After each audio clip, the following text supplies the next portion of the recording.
لله رب العالمين والعاقبة للمتقين والصلاة والسلام على سيد المرسلين وعلى آله وصحبه أجمعين.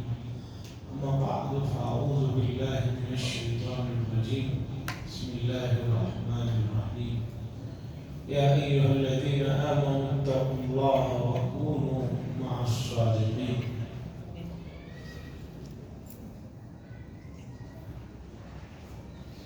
عزیزان محترم، آج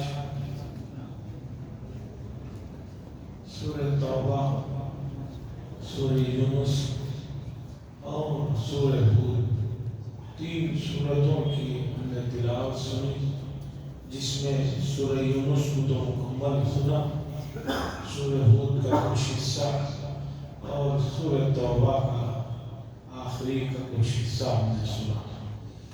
میں نے جو آیت پڑھی ہے وہ سورہ توبہ کی ایک آیت ہے۔ سورہ توبہ 10ویں پارے میں شروع ہوتی ہے۔ صاحب روح المعانی علامہ آلوسی علیہ الرحمہ نے اپنی تفسیر میں اس سورت کے 13 نام ذکر کیے۔ سورہ توبہ کے نام سے جو ہم سورت کو جانتے ہیں، صاحب روح المعانی نے 13 نام ذکر کیے۔ کسی چیز کے نام زائد ہونا اس کی بزرگی اور اس کی کرامت اور اس کے مقام کو بتانے والی چیز ہوتی ہے۔ رسول اللہ صلی اللہ علیہ وسلم کے صفاتی نام عام طور پر لوگ 99 کو جانتے ہیں کہ یہ 99 نام ہے، لیکن علامہ نووی علیہ الرحمہ نے رسول اللہ صلی اللہ علیہ وسلم کے صفاتی ناموں کی تعداد اس سے بہت زیادہ بیان کی۔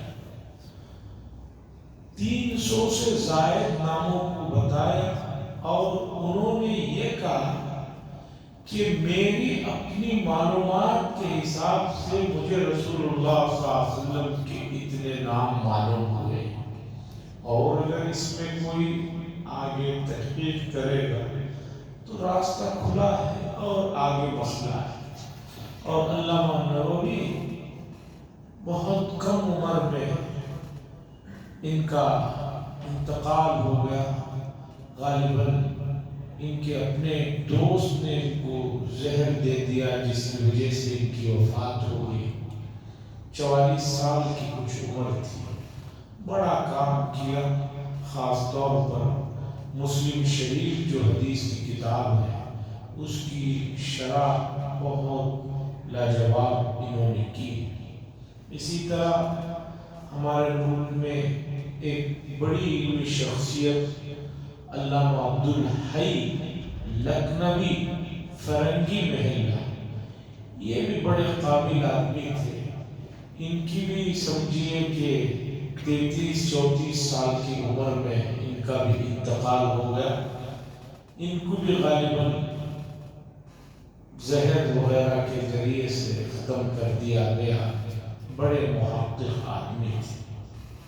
خیر، یہ بتا رہا تھا کہ ناموں کی کثرت اس کی بزرگی اور اس صورت کی اہمیت کو بتاتی ہے۔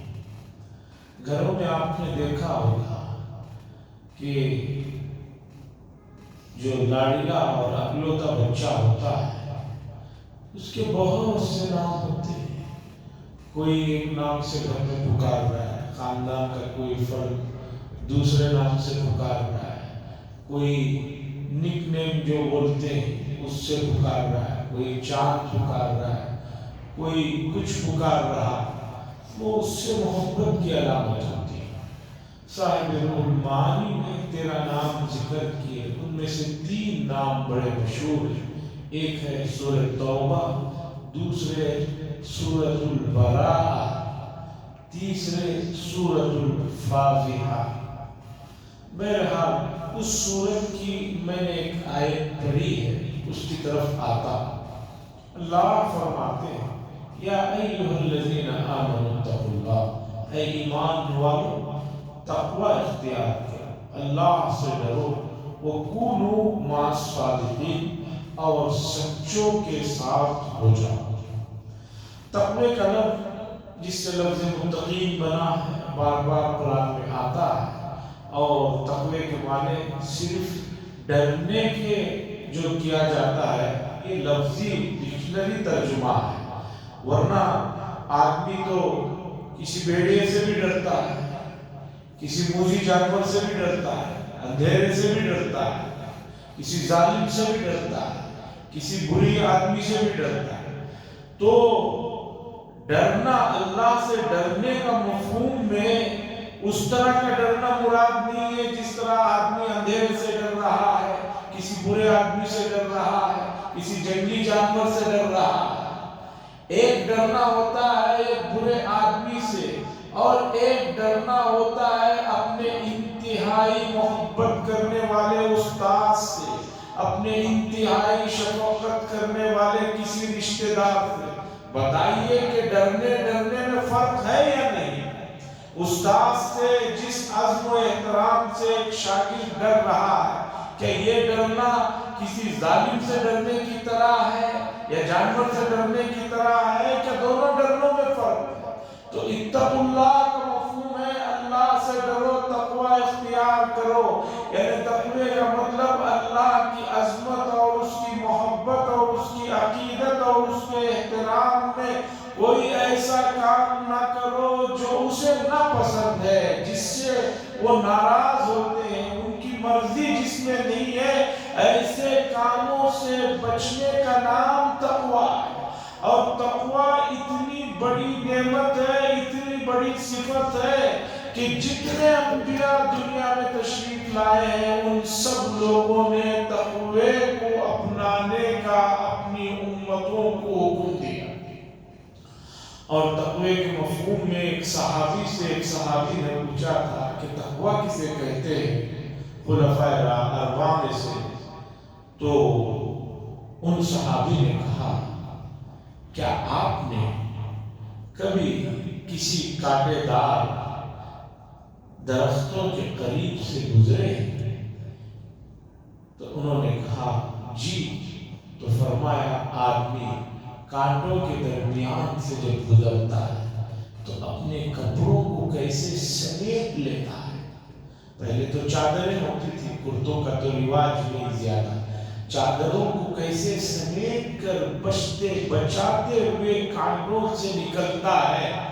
انہوں نے فرمایا تقوی یہی ہے کہ آدمی زندگی میں اپنے آپ کو گناہوں سے، معصیتوں سے، نافرمانیوں سے، ناپسندیدہ چیزوں سے بچا کر لے کر چلے جانا، یہ ہے تقوی۔ اس لیے کہ گناہ کرنے کا ارادہ کرنا یا گناہ کرنے کے لیے جانا وہ زمانہ گیا۔ اب معاشرہ اور کلچر ایسا بگڑ چکا ہے کہ آپ باہر نکلیں گے، آپ نہیں بھی چاہ رہے ہیں لیکن جو ہے گناہ آپ کو دعوت دے رہے ہیں، کھڑے ہوئے ہیں گناہ کے مواقع۔ تو اللہ نے فرمایا تقوی اختیار کرو۔ ابھی اتنی بڑی صفت کیسے ملے؟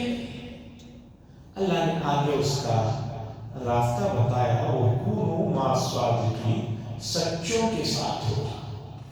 سچوں کے ساتھ ہو جاؤ گے تو تقوی کی صفت تمہیں حاصل ہو جائے۔ اب سچے لوگ کون ہیں؟ سچا کسے کہا جاتا ہے؟ ایک تو انگریزوں نے سچ کی تعریف کی ہے کہ جھوٹ کو اتنے بار بولو، اتنا بولو، اتنا بولو کہ لوگ اسے سچ سمجھ لیں۔ مدینہ منورہ میں ایک صاحب رہتے تھے، اشعب ان کا نام تھا، اور بڑی لالچ طبیعت میں رہتی تھی۔ جب بچے ان کو محلے میں گلیوں میں تنگ کرتے تو اب بچوں سے بچنے کے لیے وہ کہہ دیتے کہ فلاں جگہ جو ہے کھجور تقسیم ہو رہی، مٹھائی تقسیم ہو رہی ہے، چلے جاؤ۔ اب بچے سنتے ہی کہ بھی کہیں مفت میں مٹھائی تقسیم ہو رہی ہے بھاگ جائے. یہ خود ان بچوں سے بچنے کے لیے یہ جھوٹ کہتے تھے کہ فلاں جگہ مٹھائی تقسیم ہو رہی ہے چلے جاؤ. جب پورے بچے بھاگ کر چلے جاتے تو یہ سوچتے کہ ہو سکتا صحیح میں ہی وہ مٹھائی بانٹ رہا ہو، یہ بھی پیچھے سے بھاگ. خود جھوٹ بول رہا ہے آدمی بچنے کے لیے، لیکن ان کے جانے کے بعد اسے کچھ شبہ ہو جاتا تھا، ہو سکتا ہے کہ صحیح میں ہی وہ بانٹ رہا ہو، یہ بھی پیچھے سے بھاگ. اور یہ آدمی اپنے آپ کو سمجھتا تھا کہ دنیا کا سب سے منحوس آدمی میں جب تک ہوں. یہ آدمی کہتا تھا کہ دجال بھی نہیں آ سکتا اور کوئی بری خبر نہیں. کیوں؟ وہ کہتا تھا کہ میری حالت یہ ہے کہ میں جس دن پیدا ہوا ہوں اسی دن رسول اللہ صلی اللہ علیہ وسلم کا وصال ہوا ہے، اور میں جس دن دودھ چھوڑا ہوں اس دن حضرت ابوبکر صدیق رضی اللہ تعالیٰ عنہ کا انتقال ہوا ہے. میں نے ادھر دودھ بھی نہ چھوڑا، 1.5-2 سال کی عمر جو تھی، ادھر صدیق اکبر کا انتقال ہوا. اور جب میں بالغ ہوا ہوں حضرت عمر بن خطاب رضی اللہ تعالیٰ عنہ کا اسی دن شہادت سے ان کا وصال ہوا ہے.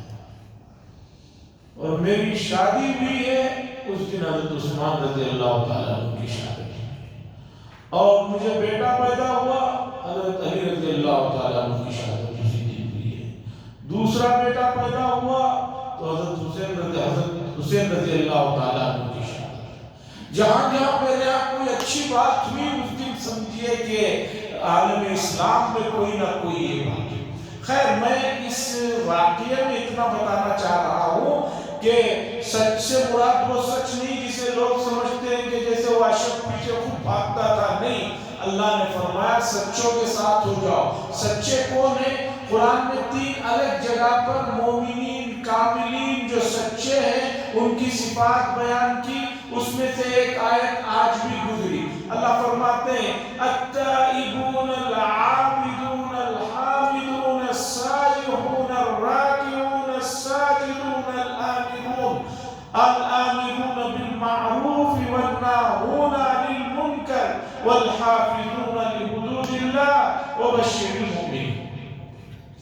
نمبر 2، قد افلح المؤمنون. یہاں اللہ نے بتائی مومنین کاملین کی کچھ صفات. 18ویں پارے کی بالکل ابتدائی آیت ہے. قد افلح المؤمنون الذين هم في صلاتهم خاشعون والذين هم عن اللغو معرضون الى آخر الآیت.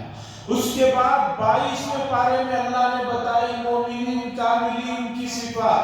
ان المسلمین والمسلمات والمؤمنین والمؤمنات والقانتین والقانتات والصادقین والصادقات والصابرین والصابرات والخاشعین والخاشعات والمتصدقین والمتصدقات والصائمین والصائمات والحافظین فروجهم والحافظات والذاکرین اللہ کثیرا والذاکرات اعد اللہ لهم مغفرتا واجرا عظیما.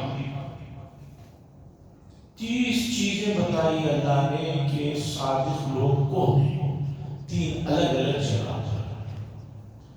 ایسی صفات کا کوئی بندے مومن مل جائے ہماری ذمہ داری ہے کہ ہم اس کا ساتھ اپنا لیں. اس لیے کہ مشہور کہاوت ہے خربوز کو دیکھ کر خربوز رنگ پکڑتا ہے. اچھوں کے ساتھ بیٹھو گے، سچوں کے ساتھ بیٹھو گے تو اچھائی اور سچائی آئے گی.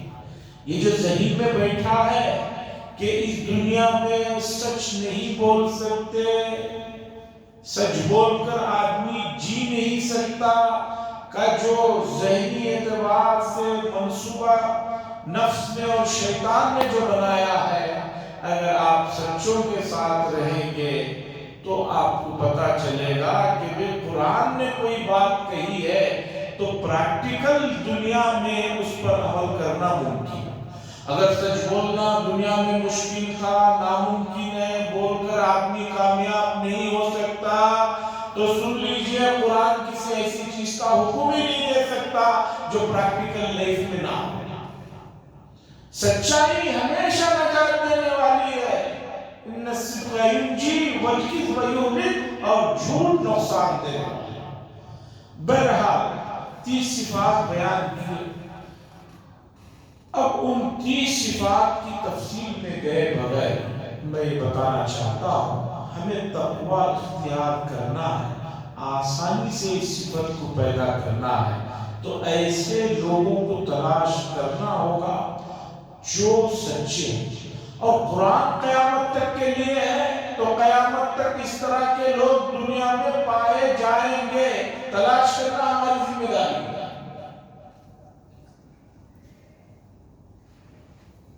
میں ان 30 صفات کا خلاصہ بتانا چاہتا ہوں، وہ یہ ہے کہ آدمی جو اتباع سنت کے مطابق زندگی گزارنے والے ہیں ایسے لوگوں کو تلاش کریں۔ اتباع سنت، سنتوں کے مطابق چلنے والے، ٹیمپروری سنتوں پر عمل کرنے والے نہیں کہ دعوت میں گئے تو آدمی کہتا ہے کہ پہلے میٹھا لاؤ، میٹھا کھانا سنت، وہاں تک نہیں، پوری کامل زندگی میں جو اتباع کرنے والا ہے آدمی سنتوں پر، ایسے آدمی کو تلاش کرنا ہے، اور وہی صادق ہے، وہی سچا ہے۔ ہمارے بڑوں میں گزرے ہیں حضرت جنید بغدادی علیہ الرحمہ، ان کا مشہور واقعہ ہے، ان کی خدمت میں ایک صاحب آئے، 10 سال رہے، 10 سال کے بعد واپس جانے لگے۔ حضرت نے پوچھا بھی اتنے سال تم تھے، اب اچانک جا رہے ہو، کیا بات؟ اس نے کہا میں نے تو آپ کو بہت بڑا ولی، بہت بڑا بزرگ سن کر آپ کی خدمت میں رات دن رات آپ کی خدمت کرتا رہا، وضو کراتا رہا، حضر میں سفر میں آپ کے ساتھ تھا، کبھی آپ نے کوئی کرامت نہیں دکھائی، کبھی ہوا پہ اڑ کر چلے گئے، کبھی بغیر پیر زمین میں نیچے رکھے ہوئے مصلی پر نماز آپ نے پڑھی ہو۔ میں نے کرامت کا مطلب ایسی چیز جو عام لوگ کر نہیں سکتے، اس لیے میں جا رہا ہوں۔ حضرت نے فرمایا جب تم جانے کا طے ہی کر لیے ہو تو جاتے جاتے یہ بھی بتاتے جاؤ، 10 سال تم میرے ساتھ رہے، میری خدمت کی، حضر میں سفر میں کھانے میں پینے میں اٹھنے میں بیٹھنے میں سونے میں ساتھ تم نے دیکھا، مجھے بتاؤ 10 سال کی زندگی میں کبھی تم نے مجھے کوئی کام سنت کے خلاف کرتے ہوئے دیکھا کہ مثال کے طور پر سیدھے ہاتھ سے پانی پینا ہے، میں نے جو ہے بائیں ہاتھ سے پانی پی لیا ہو، سیدھے ہاتھ سے پانی پینا ہے، 3 سانس میں پینا ہے، بسم اللہ پڑھ کر پینا ہے، الحمدللہ آخر میں کہنا ہے، کبھی ایسا ہوا کہ میں نے اس کے خلاف کر دیا ہو، کبھی میں سوتے ہوئے سیدھی کروٹ کے بجائے لیفٹ میں سو گیا ہوں، یا مسجد سے نکلتے ہوئے جو ہے سیدھا پیر پہلے نکال دیا ہوں خلاف سنت، چپل نکالتے ہوئے کبھی تم نے ایسا دیکھا کہ پہلے میں نے سیدھے پیر کا جوتا نکالا ہو، بعد میں جو ہے بائیں پیر کا نکالا ہو، بلکہ ہمیشہ چپل اور جوتے میں سنت یہ ہے کہ پہلے دائیں پیر کا پہلے بائیں پیر کا نکالے، لیفٹ کا نکالے، بعد میں رائٹ کا جو ہے نکالے، پہنتے ہوئے پہلے سیدھے پیر میں چپل پہنے، بعد میں جو ہے بائیں پیر میں پہنے، کنگھا کرتے ہوئے تم نے کبھی دیکھا کہ میں جو ہے سیدھی طرف کے بجائے جو ہے بائیں طرف کیا؟ میں عام طور پر بتاتا ہوں کہ کنگھا کرنے کے وقت خاص طور پر حدیث میں آیا، سیدہ عائشہ رضی اللہ تعالیٰ عنہا نے فرمایا کان رسول اللہ صلی اللہ علیہ وسلم یحب التیامن حتی الترجل والتنعل، رسول اللہ صلی اللہ علیہ وسلم کو سیدھی طرف سے کام کرنا بہت پسند تھا، یہاں تک کہ جوتا چپل بھی سیدھے پیر میں پہلے پہنتے تھے، اور کنگھا بھی جب کرتے تھے تو سیدھی طرف کرتے تھے۔ ہمارے یہاں کنگھا اٹھاتے ہیں، مرد ہو عورت ہو، سب سے پہلے یہ ہاتھ اٹھائے تو یہاں شروع کرتے ہیں، یہ تو بایاں ہے، یہ تو بایاں حصہ، یہ دایاں حصہ، یہاں پہ کام ہونا چاہیے۔ تو وہ خادم کہنے لگا کہ حضرت 10 سال میں کبھی کبھی ایسا نہیں ہوا کہ آپ نے کوئی کام خلاف سنت کیا ہو؟ حضرت جنید بغدادی علیہ الرحمہ نے فرمایا ارے اس سے بڑی کرامت کیا چاہیے کہ 10 سال اتباع سنت کے مطابق زندگی گزاری ہے میں نے، اس سے بڑی کیا کرامت چاہیے؟ اس واقعے کے بعد ہم اپنی زندگیوں میں 10 سال نہیں، 10 مہینے نہیں، 10 دن نہیں، کم از کم 10 گھنٹے آج سے جو ہے سخت نگرانی کے ساتھ دیکھیں کیا 10 گھنٹے ہمارے مسلسل سنت کے مطابق گزر رہے ہیں؟ حضرت مجدد الفسانی علیہ الرحمہ جنہوں نے اکبر بادشاہ کے دور میں بڑا کام کیا، یہ بہت بڑے درجے کے عالم گزرے، سرہند پنجاب میں ان کی مزار ہے، ان کے مکتوبات فارسی میں ہیں، ان کے خطوط بڑے بڑے علماء کو ان خطوط کو پڑھایا جاتا ہے اسرار شریعت کو سمجھنے کے لیے۔ حضرت مجدد الفسانی علیہ الرحمہ نے لکھا ہے بعض اللہ کے کامل بندے ایسے بھی ہیں منکر نکیر جو انسان کے نام اعمال پر لکھنے پر مامور ہیں، کرامن کاتبین، کرامن کاتبین، منکر نکیر تو خبر میں سوال کرنے والے ہیں، کرامن کاتبین 20 سال ایسے بعد اللہ کے بندوں کی زندگیوں میں گزر گئے ہیں، کرامن کاتبین کو یہ غلطی لکھنے کا موقع نہیں ملا۔ اس کے بعد انہوں نے اپنے خادموں سے، اپنے شاگردوں سے کہا ہے 20 سال بہت دور، بہت بڑی بات ہے، 20 مہینے بھی بہت بڑی بات ہے، 20 دن کم از کم زندگی میں ایسے گزارو کہ جس میں فرشتوں کو جو ہے تمہاری کوئی غلطی لکھنے کا موقع نہ ملے۔ حضرت نے 20 دن لکھا ہے، میں آگے چل کر بات کرتا ہوں، وہ 400 سال پہلے بات ہے، یہاں 20 گھنٹے بھی زندگی میں ایسے گزارنا مشکل ہے کہ جس میں کرامن کاتبین کو غلطی لکھنے کا موقع نہ ملے۔ شرط لگا لیں، نہ چاہتے ہوئے ہو جاتے۔ تو بہرحال سب سے بڑی کرامت یہ ہے اتباع سنت۔ کوئی ہوا میں اڑے وہ کمال نہیں ہے، کوئی کچھ کرے وہ کمال نہیں، وہ تو جادوگر بھی کر سکتے ہیں، میجک والے بھی بہت کچھ کر کے دکھاتے ہیں، یہ کرامت نہیں ہے۔ اتباع سنت پر چلنا یہ سب سے بڑی کرامت ہے۔ اس لیے ہمیں زندگی میں تقوی کی صفت سے متصف ہونا ہے، اللہ کے محبوب بننا ہے، تو اتباع سنت کے مطابق زندگی گزاریں، اور اس کے لیے جاننا ضروری ہے کہ رسول اللہ صلی اللہ علیہ وسلم کی زندگی میں سونے کا کیا معمول تھا، اٹھنے کا کیا معمول تھا، بیٹھنے کا کیا معمول تھا، کھانے پینے کا معمول کیا تھا، ہنسنے کا کیا معمول تھا، کنگا کرنے کا کیا معمول تھا، کپڑوں کا کیا معمول تھا، آئینہ دیکھتے تو آپ کیا دعا پڑھتے تھے، کپڑے پہنتے ہوئے کیا دعا پڑھتے تھے، مسجد میں داخل ہوتے ہوئے، نکلتے ہوئے، مزاج پرسی کرتے ہوئے، کسی بیمار کی عیادت کرتے ہوئے کیا پڑھتے تھے۔ مزاج پرسی کرنا بہت بڑی عبادت ہے، لیکن مزاج پرسی کامل اسی وقت ہوتی ہے جب جا کر آپ مریض کی پیشانی پر سیدھا ہاتھ رکھ کر یہ دعا پڑھیں اور مریض کو آمین کہنے کے لیے کہیں اسأل اللہ العظیم رب العرش العظیم ان یشفی۔ 7 مرتبہ آپ پہ دعا پڑھیں، ہر بار مریض جو ہے آمین کہے، اور اگر پیشانی رکھنے کی جیسی حالت نہیں ہے، اتنا آپ کو اندر جانے نہیں دیا جا رہا، تو اس کے لیے جو دعائیں ہیں ان دعاؤں کو مومن یاد کرے اور جا کر اپنے اس کی یاد جس کی عادت کر رہا ہے اس کے سامنے پڑھ کر دعا کرے گا، تب جا کر مزاج پرسی ہوگی۔ جا کر مریض کو بیٹھ کر اسے اور تکلیف میں ڈالنا، جیسے کہ بعض لوگ مریض کی عادت کو جاتے ہیں تو اس بیمار کو اتنا ڈراتے ہیں کہ وہ کل مرنے کا آج ہی مر جاتا ہے۔ جا کر کہتا ہے اچھا یہ بیماری ہمارے فلاں رشتہ دار کو ہوئی، وہ تو بہت جلدی چلے گئے، اس بیماری میں جو بھی گیا وہ کبھی نہیں بچا. یہ عادت ہوتی ہے. آدمی کل مرنے کا آج مر گیا. تسلی دے اور کہیں کہ بھی بیماری تو گناہوں کا کفارہ ہے، درجات کو بلند کرنے والی چیز. ایوب علیہ السلام کو بیماری آئی.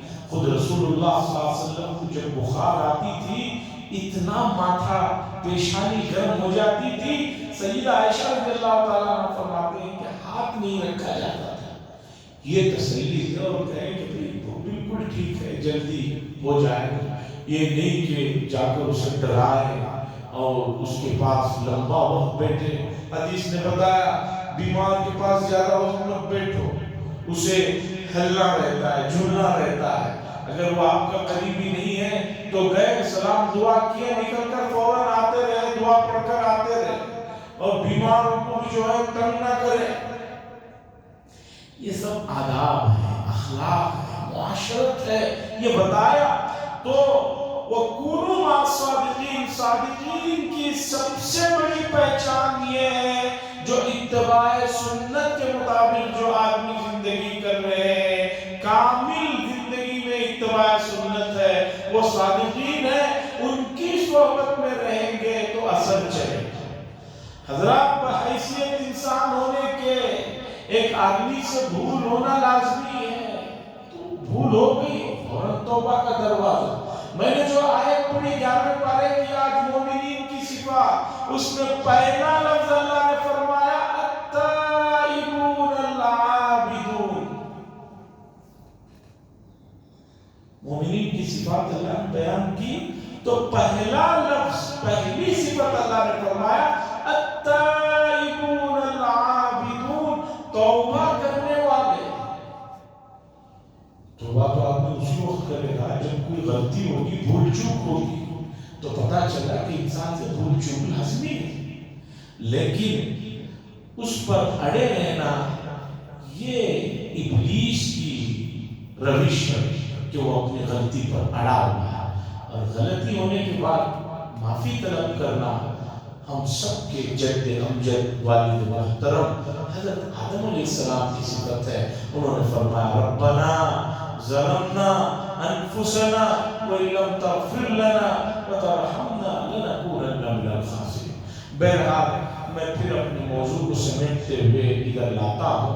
تقوی حاصل کرنا ہے اتنی بڑی صفت، تو اس کے لیے قرآن و حدیث نے جن چیزوں کو بتایا کہ اسے اپناؤ تو یہ ہو سکے.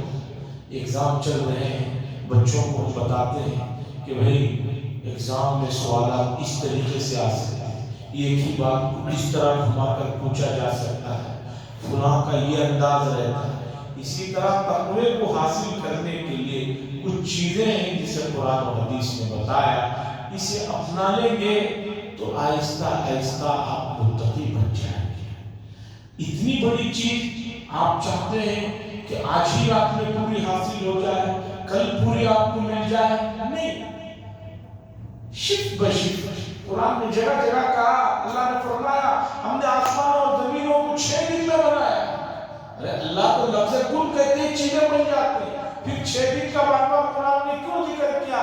مفسرین نے بتایا ہر چیز تدریجاً شف بشف حاصل ہوتی ہے. اگر ہم تقوی اختیار کرنا چاہتے ہیں تو آہستہ آہستہ اس کی طرف چل پڑے، انشاءاللہ وہ صفت آ جائے گی. بس دل میں ارادہ ہونا چاہیے، پکا عزم ہونا چاہیے، نیت ہونی چاہیے. پھر اللہ سے مانگیے، اللہ اس عظیم صفت کو عطا فرمائیں گے. دعا کریں اللہ تبارک و تعالی اس ماہ مبارک کی برکتوں سے، رحمتوں سے اور روزوں کے آخر میں اللہ نے جو فرمایا لعلہم یتقون، کہ تم متقی بن جاؤ. اللہ اس عظیم صفت سے تمام امت مسلمہ متصف فرمائے. وآخر دعوانا الحمدللہ رب العالمین. الحمد لله شكرا اللهم صل على سيدنا شفيع حبيبنا مولانا محمد وسلم. اللهم انت السلام وانت السلام تبارك يا ذا الجلال والاكرام. صلى الله تعالى وسلم على خير خلق محمد وعلى اله وصحبه اجمعين والحمد لله.